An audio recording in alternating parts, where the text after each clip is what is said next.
Hi, my name is Brandy Cruther, and I would like to welcome you to Fit Boston and Beyond.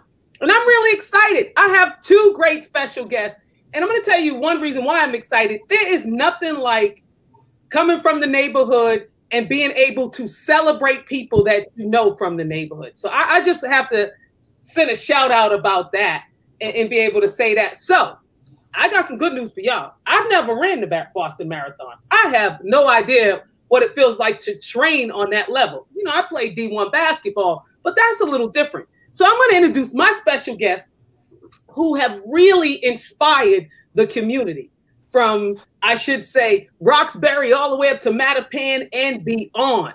They have a lot of people thinking about running and getting in shape and also achieving a goal of running the Boston Marathon. I'd like to welcome my special guests tonight, Rochelle Solomon and Katana Burke. Let me give them a round of applause for being here. Give yourselves a round of applause. I'm really excited to have you. Well, Rochelle, could you tell us a little bit about yourself? Where you're from? Okay, so I'm gonna make it succinct. So I'm an Afro-Caribbean American. Okay. So I live with polycystic ovaries, PCOS. So I kind of made the commitment to be physically active because diabetes and cardiovascular disease is not something I want, and it runs in my family, and PCOS predisposes you to that. And Katana, could you tell us a little bit about yourself, your background? Yes, hi. My name is Katana Burke, and I am a marathoner. Woohoo! I love it. Well, so, I want to ask both of you, what made you choose to get into fitness? So, Rochelle, you could go first. So, okay. So I had love handles, and at 20-something, my mom told me, hey, you need to go work out. So that's when I joined Body by Brandy. Okay. So ever since then, I've been kind of, working out in the gym and just doing different things along the lines of fitness. Okay. And Tanya, what about you? Well, I like yourself, I played college basketball. Never saw show me that shot. Show me that shot. That's what I'm talking about. That follicle, baby. Catch it. So I never saw myself running a marathon. By no means. Like I said, I went to school, played college basketball, and I turned 40, and it was just like, you know what? What now? What else am I going to do? What else am I going to get myself into? And I love setting goals for myself that I have to achieve them. I just have to. So what made you think about running, Tanya? I've always been in the fitness scene. I love pumping iron. Check out my biceps. So it's just like, you know what? We were in class one time, and it was this young lady, and then I kept teasing her before class. I said, let's go for a walk and warm up before class. It was a kickboxing class. And I said, why don't you come on? Let's go warm up before class. Let's go on. She said, you know what? I need to introduce you to my ambassador. And at the time, I was just like, okay, so who's this ambassador? Ambassador for what? Like, what is that all about? So that's when I got introduced to Black Girls Run Boston. And Rochelle, what about you? So I got it. I've always wanted to run, and it took a breakup for me to decide, like, I'm not coming home to that couch. I'm going to download a Couch to 5K app, and I'm going to go out there and get running. So that was like my first foray or my first start to running. And I kind of did a few adventure runs because I like the playground, climbing over things and stuff. So I did a lot of that before I actually started and met people from Black Girls Run. I want to do a reverse for a minute, especially in the time when we're talking about COVID and just overall mental wellness. You said something very deep, and you talked about you had a breakup, and instead of you doing something negative like eating and drinking, you added something positive to your lifestyle. I really want to salute you because a lot of us have gone through breakups. A lot of us have gone through changes in our lives, and you took something that could be detrimental and turned it into something lifestyle. So how did you feel about that? Well, just the idea of coming. I was so used to doing stuff with this person that I just didn't. I don't want to come home and just sit. So at least like the training program had me outside walking before I started to run. So it kind of opened up a lot of different avenues for me. Like I got out in my neighborhood. I learned I love nature. I love being outside. So it was like a door opener for a lot of things to come. Well, I loved it. That's why I wanted to have everyone else hear you say that again, because it's so inspiring. Now, it's different running in your neighborhood and then running in someone else's neighborhood preparing for the Boston Marathon. So tell me, what made you run the Boston Marathon? One, because 26 miles, that's a lot. So you can tell me, Rochelle, what wrapped your mind around 26 miles? So I had a deja vu experience. And I was just like, what did I sign up for? No, that's impossible. That couldn't possibly be. But I didn't quite draw the connections until I actually went on GMA to with Black Girls Run New York. And they were profiling one of their members, the fat running chef. She was doing the New York Marathon. So I got to hang out with the BGR sisters in New York and I got motivated. So I came back. I spoke to Gail Henville, a running coach in Boston. I told her I wanted to run. I brought my notepad and I brought it and I took notes because I was like, I want to do this. Yes, I want to do this. So I took notes. And then there was an organization that BGR volunteers with called Soul Train. And then I called up Jess from Soul Train and told her I want to run because I wanted to run the marathon and I knew charity running would be what I would be doing, but I wanted to run it to raise money for the kids. And that's what I wanted to do.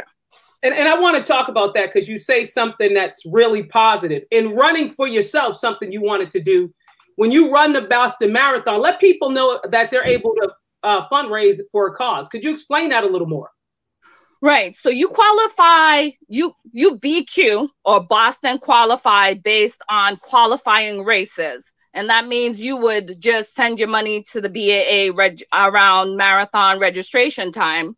And that's one way to qualify. But another way to qualify is to identify a program.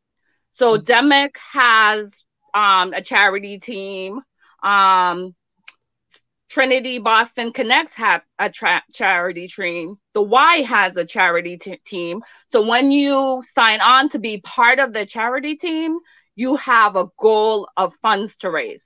So you will do like fundraising activities to raise your goal. And then you get to run on the behalf of that organization that you signed up for.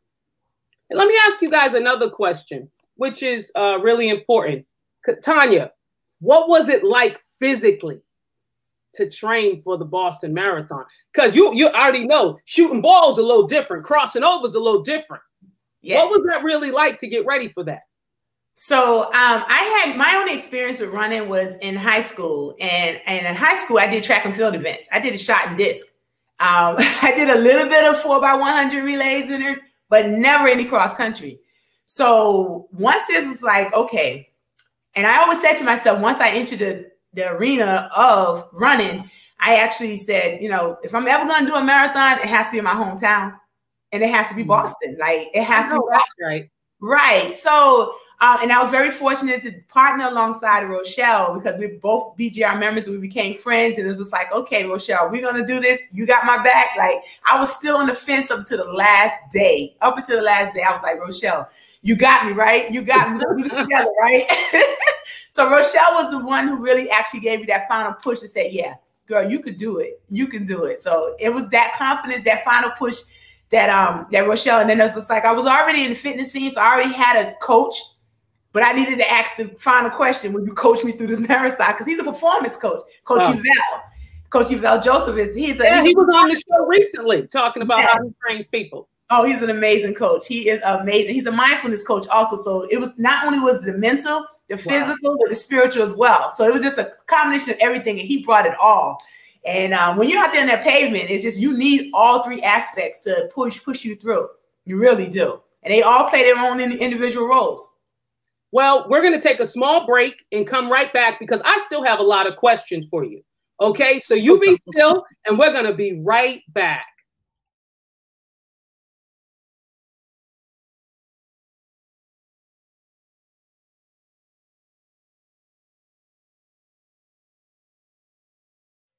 We are back, and all runners got to take a break. So with that being said, I'm always challenged. You know, I love it. I wanted to change the screen to give everybody just a different look of us as well. So Rochelle, I didn't get to ask you, how did you feel physically? Oh, during the training process? Yeah. What was it like? Well, okay. So prior to the training process, my coach Gail, I did have the opportunity to go to the BAA. BAA is the Boston Athletic Association. They're the group that puts on the marathon. So I had the opportunity to go to a Christmas party. And at that Christmas party, I was there with my coach also. Katanya was there and some other folks were there. And what I got to do was my coach talked me through the route because they had the route on a television prompter and just talking about the experiences. Oh, that's Kenmore Square, this, that, and the other. And then I got to speak to another person. She's she's a Native American runner, Patty Dillon. So, and they basically reinforced that this was not going to be all bells and whistles. There was going to be some suck in it. So suck means pain, days where you don't want to do it, but you had to home into something bigger.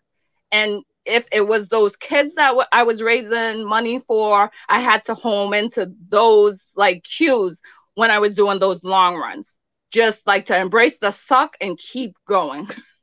Well, I want to ask one question because we speak of physical fitness. There's two things. Tanya, you talked about the mental aspect of training. Share some of that with us right now. What is that like?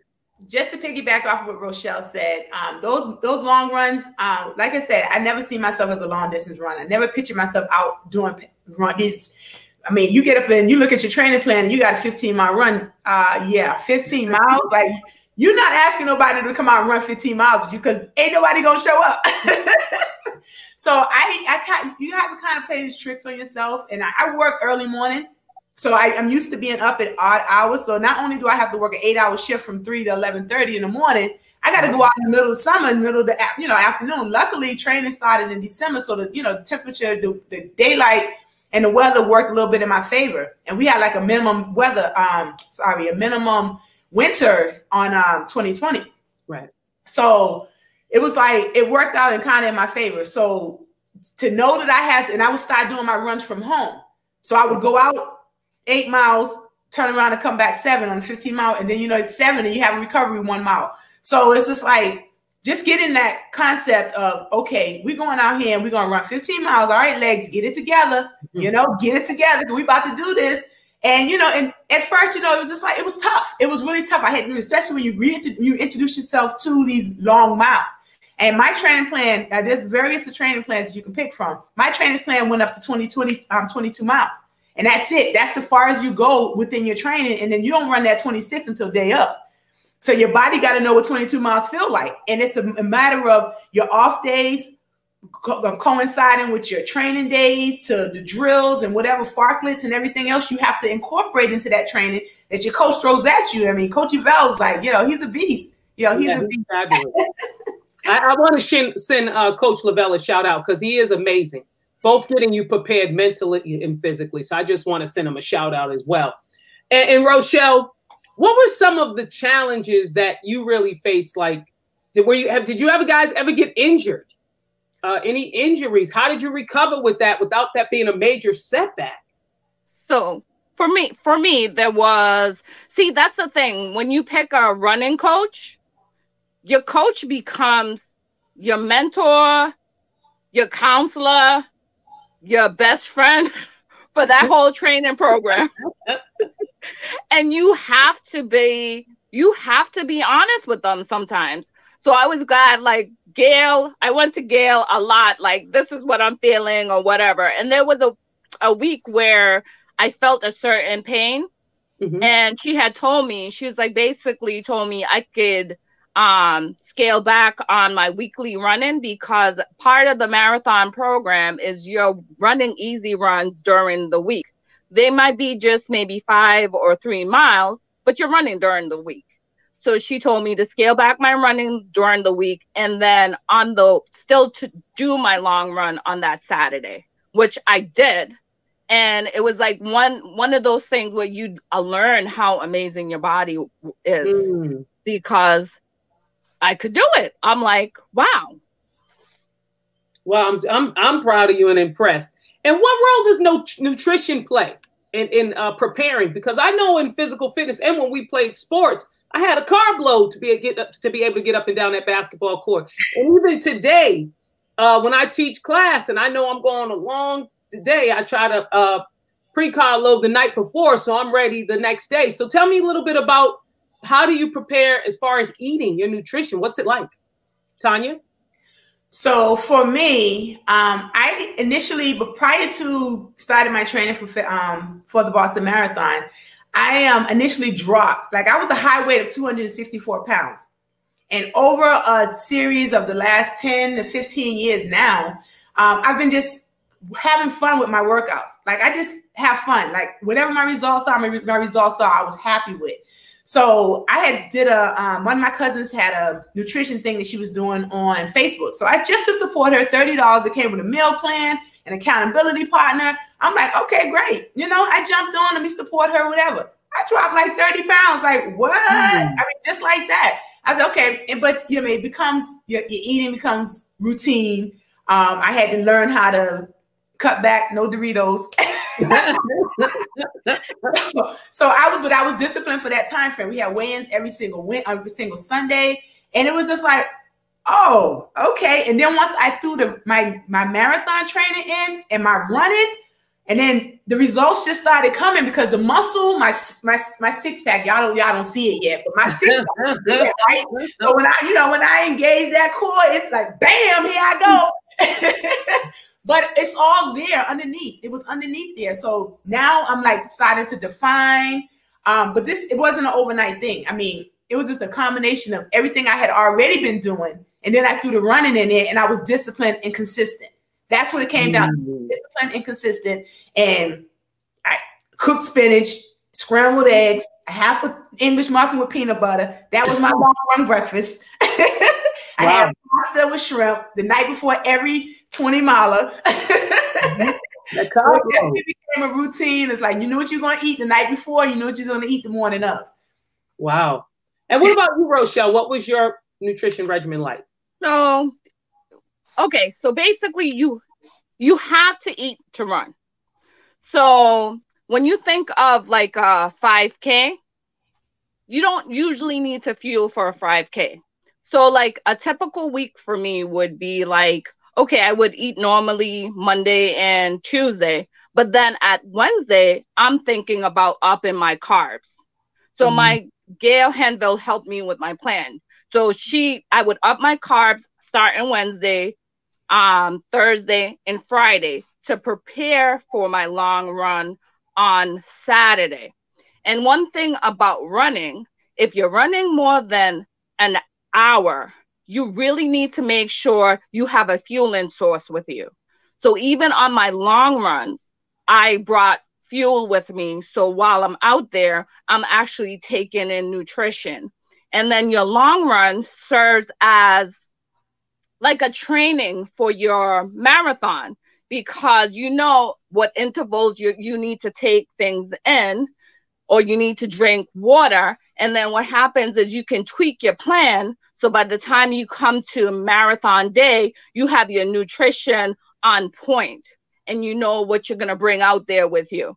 I mean, given the fact that the marathon was virtual this year, for most parts, we had to bring our fueling sources with us.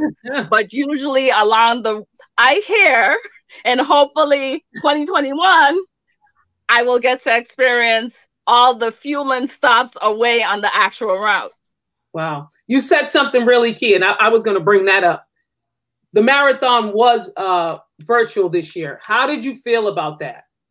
Like, it wasn't how you envisioned it with the water stops, the people at the bottom cheering. I should say lots of people cheering. There were some people running and still people cheering. Right. But Katana, tell us a little bit about that. How did you feel? Because it wasn't what you were expecting. By no means. And I was very fortunate that it wasn't the traditional Boston Marathon, because I got highlighted. I was the first pick for the honorary team for the BAA honorary team for the Boston Marathon.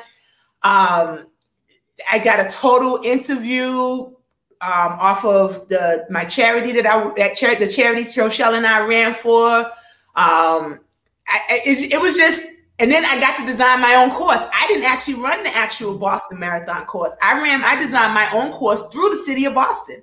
Oh, wow. So just that whole experience and then putting it all together, I'm like, go Corona. It worked in your favor.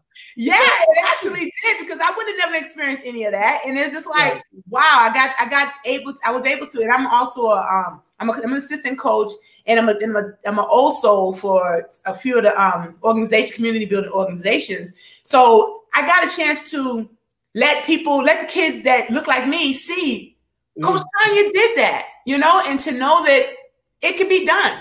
Because, I wouldn't have got all of that spotlight if it was the traditional marathon. Absolutely not, So it was a great experience. And now I have a story to tell. And it's like going through that experience, it's like, okay, you know what? Let's do it the right way. Let's do it the traditional way now. Let me see what that experience. So I have something to compare it to. I also want to say something else to you, because I know you're on a personal level, and your needs. I always admire, and I want to say this to you, that I know your knees bother you, just like anyone else who works out, but you don't let your knees get in the way. Could you talk more about that? Yes. So I played college basketball, and I graduated class of 1994. I did 2 years community college, and I did 1 D2. I was on scholarship the whole time. So as my scholarships ran out, I never did finish getting my degree. However, I continued to play basketball. So I went into the coaching scene for a little while, and I had a bad fall. We're playing pickup. Somebody threw a pass from half court, and of course I went in the air to catch it, and came down, boom, boom, meniscus gone. Totally blew my meniscus. So I did 6 months of physical therapy, building the tissues, and because I was too young to have a knee replacement. I mean, they went right ahead and said, "Hey, you need a knee replacement." Like, yeah, okay. So they built the tissues around it, everything, strengthened my knee and everything. So I wore a knee brace for almost 10 years. So then I started to say, you know what? I don't want to be dependent upon this. So I started taking my knee brace off on my own, not under doctor's orders. I'm like, you know what? My head is so hard anyway. So I was just like, we're going to try this knee out. So I had built enough strength in my knee to actually maintain. So when I first started my marathon training, I was no longer in it, because I went to a couple of different orthopedics, and I was in a stabilizer as well as a patella. I wore a patella strap and stabilizers on a knee brace, a full knee brace from calf to quad. Like, it was a real serious knee brace, because my knee is still, on good days, I'm okay. The weather sometimes affects it. Arthritis unsettled, and I'm rolling up on the zero. I'll be 50 soon. So, hey, go ahead. That good black don't crack. I wear my sleeves, and I put my knee brace on when I feel uncomfortable. Like, you know what? This is not going to be a good day. Let me put it on. But I try not to baby it. I said, listen, knee, get it together. I talk to parts of my body. And then come to find out, because of the marathon was pushed back and postponed so many times, I actually ran the 24 miles on April 20th of 2020 for the initial Boston Marathon. My foot was broke. Oh, wow. Yes, I just found out in December of 2020 that I actually ran both marathons on a broke foot. Wow. So when you talk about injury and overcoming and just perseverance, and it's like, you know what, foot, get it together, because we're gonna run. And then even after I got diagnosed with a broke foot in December, the second week of December, I still had my virtual Miami half marathon to do. So I'm just like, the foot doctor was like, I don't recommend you run. I'm like, well, I'm already registered for this race. Wow. I'm hard head. So, you know, and Rochelle with Rochelle's coaching, you know, my sister, my BJR sisters, they keep me intact, you know. So I had a marathon already on the books that I had did prior to being diagnosed. I knew my foot was bothering me still, but I'm like, you know what? Let me listen to my sisters. You know, accountability partners, they come in handy. So yeah, now, you said something that I really liked when you were talking about running, and Rochelle, I see you as an inspiration too. But both of you have been inspiring each other. Yes. So how does that feel? What kind of synergy or energy do you get from each other that creates that synergy, I should say? Well, Rochelle ain't no joke. Yeah. Rochelle's funny and serious at the same time. I'm sorry. Sometimes you know. But you know, sometimes you need to be reminded that you can do something. So it's just like I've had those moments where, you know, it was just like I needed a reminder. Like, you got this. You know, don't worry about it. You got it. So we kind of did it for each other. And Rochelle is the more serious one. I just like to have fun. So, so she has to reel me in constantly. So look, I don't mind being a killjoy every now and then. Rochelle said, we got to get back focused. We got to get back focused. So I want to ask you, who has inspired both of you? And then how will you continue to be an inspiration? Because I don't want you guys to stop running. So Rochelle, you're first. Who has inspired you in your life right now? Oh God, there are so many people, and I can't say it's just one person, because just running and the people it's exposed me to has changed my ideas of things. Like, my coach, Gail Henville, has really been not just a running coach, but a professional coach.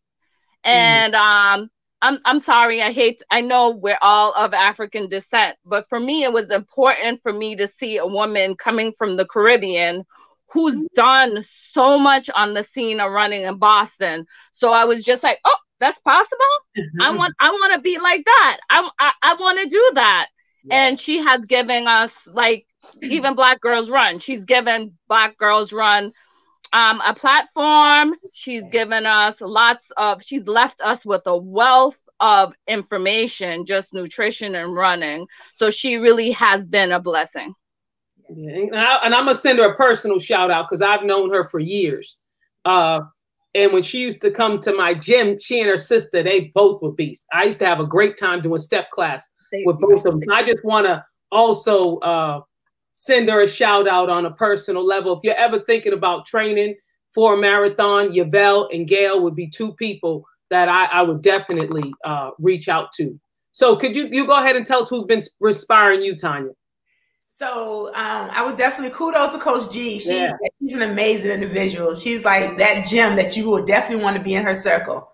And like Rochelle said, there's so many. Like, we have just the community. Like, since I've been hitting the pavement, I've just been inspired by so many different individuals, adults, and my little babies, right? I mean, when I go to practice, it's like looking in those kids' eyes, and then some of them, they come to practice and it's like, Coach Tanya, my mom, this. I'm just like, come on, let's go for a walk. And to be able to relate, and it's just like, you know what, you need to talk. All right, Coach Tanya. I'm like, and you know, you look into their eyes, and it's like, you know what, this is why. You know, I have an elderly father that I take care of. I'm a single parent. There's so many avenues and so many hats that I wear, and so many pairs of sneakers that I have to put on at any given time. So it's just, I'm doing it for all of that, you know. And my mom, I lost my mom at age 4. So my mom died with every black disease you can name what she had. So it's just like, you know what? I'm healthy. 45, rolling up on 46. I am 100% healthy. I'm in the best shape that I've ever been in. And I give God praise for that. You know? And it's like, you know what? I don't have a one individual. I mean, everybody has their check mark they put into my life, but no one stands out. They all played a certain role in my life, and I commend them all, and I thank them, from the little ones to the big ones. Well, I love it. My next question to both of you, and Rochelle, I'll ask you first. You know something? What would you tell someone who's thinking about running, who thinks that they want to run the Boston Marathon and or just want to get started and just do a 5K? Oh, wow. No, there's, so Thaddeus Miles program, Hood Fit, does do a 5K through DEMIC. So as a beginner program for a new runner, that's a great avenue. I haven't heard about what's going to happen this year because it's still the pandemic. But like couch to 5K programs, I would say if you want to do the marathon, run some smaller races first. 5Ks, 10Ks, half marathons. Try it out, see if you like it. When you've tried out different distances and you think you still want to continue, then find a coach that is going to work for you. Meaning a coach that will work with you and you can come to and understands your struggle as an individual. So it's possible. There are so many. Boston is known as the running capital of the world. I'm sorry. Oh. I'm going to say it like that. Okay. So there are lots of opportunities and different groups that run the city. So there's a lot of running resources that can be had. Tanya, then I'm going to ask you, tell me a little bit about Black Girls Run. Well, that question comes up a lot. Do Black Girls Run? Of course we do. You know, like, of course. You know, but like my Black Girls Run girls. So tell me more. Tell me more. Yeah, but the space is just known as just such a white space. You know, when you look out there, you don't see people that look like us. You know, you don't see people that look like Black women running. So I got a great experience with that, with my marathon training, because I started really running my neighborhood, and just to see a Black girl run up down Blue Hill Ave is just like, oh.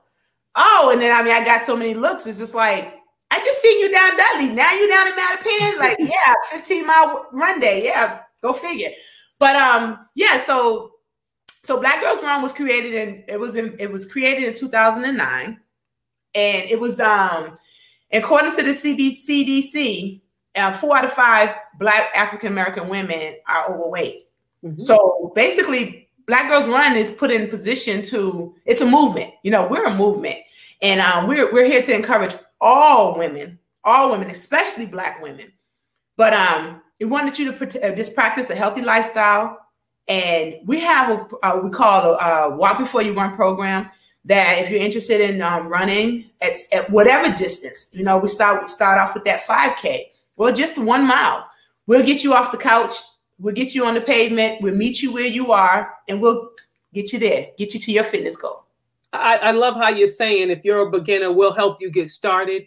If you're not a beginner, we'll help you run the marathon and help you accomplish something exciting. So I love that part.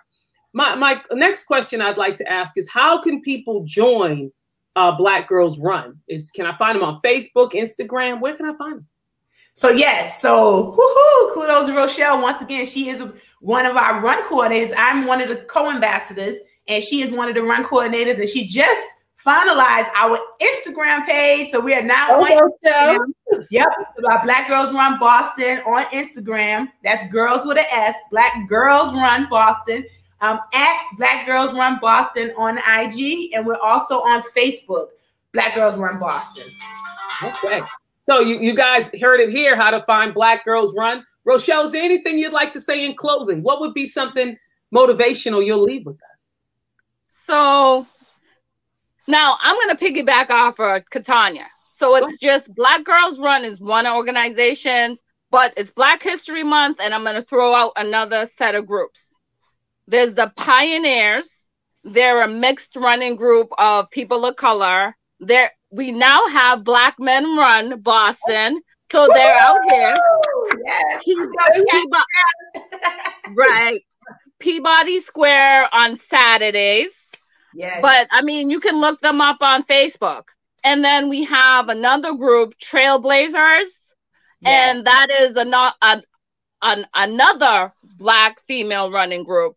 And they do they like to interact with different running groups, whether it's around the city or even in different states.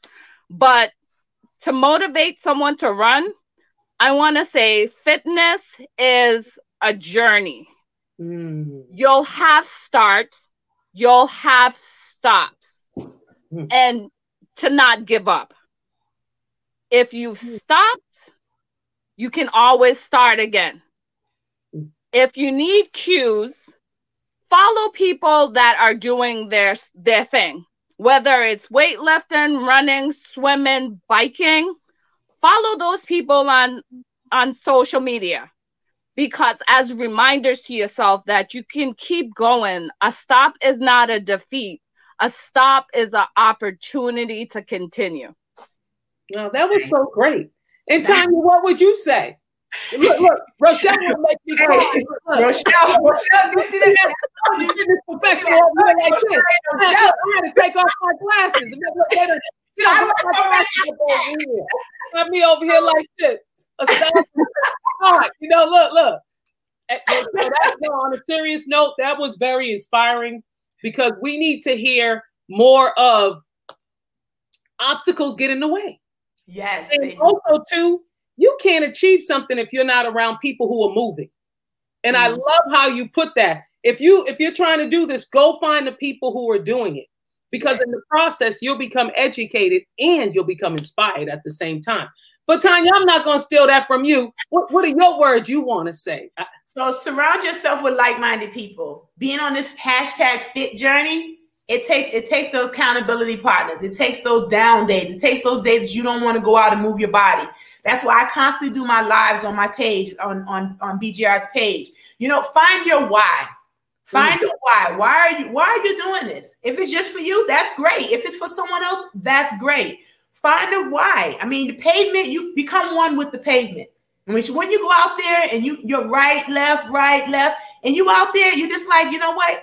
Your mind is free. Your mind is free. That fresh air, mask up. But that fresh air, I mean, you know what? As many times as I dreaded going out for those long runs, when I was done, I was like, wow, that was an amazing run. Wow, I don't care what distance. I ran this past Sunday, 7-degree weather. I did a 5K. It was like, you know what? That wasn't so bad. I could go do another one. I didn't do it, but yeah, I thought about it. But you know something, I like what you said because, you know, I walk all the time and people say to me, how do you walk when it's cold? I said, I guess I just never stop loving myself. That's the way I look at it. I'm going to take care of myself. And I walk whether someone's with me or not. Because what I also learned is you're not going to always have an audience. Yes. And you guys talked about this too, because I've seen you guys run and be out by yourselves running. Yeah. So to keep yourself together. But Brandy, you're not really by yourself. Me, myself, and I, all three of us be out there. I just have to make sure I find y'all so I can wait people. Well, I want to thank both of you for being on Fit Boston and Beyond. I created this show because eventually I want everybody to be exposed to health and wellness from everyone. And I believe the people in my neighborhood are celebrities. So I'm celebrating the people in my neighborhood that I see every day so our young people can be inspired when they see them every day. So I want to thank you guys for being on the show. You will forever have a special place in my heart from personally coming to my gym when I had it. But now seeing you guys take your fitness to another level. So I can only call you marathon runners now. So not everybody can be called a marathon runner. See? That's a, you know, I'm gonna do this. Put them up. Kudos right there. Put them up. Not everyone can hold that up. So when you do something like that, you deserve to be celebrated. I want to thank you for being a community inspiration. Because that's really big. But I really want to thank you for inspiring people in the community. And Rochelle, I want to thank you for getting personal. Because when you just talked about, you opened up the gate. You know, I didn't even get to say background. That you said, I'm going to go. And I let you do that because I like it when people can be real. So I thank you for sharing your real story and saying this. We all can overcome something. And we should be looking to put positive things in our life. Yes. So I thank you for putting this positive energy in my life on this Saturday today. I want to wish you guys nothing but BBB 360 magic because I be trying to throw it all over town. So catch it. And if you're feeling really good, I caught it back. So I think catch it. and throw other people love. You guys have a great day, and thank you for being on Fit Boston and Beyond. I'll see you soon. Thank you. Thank you. You are welcome.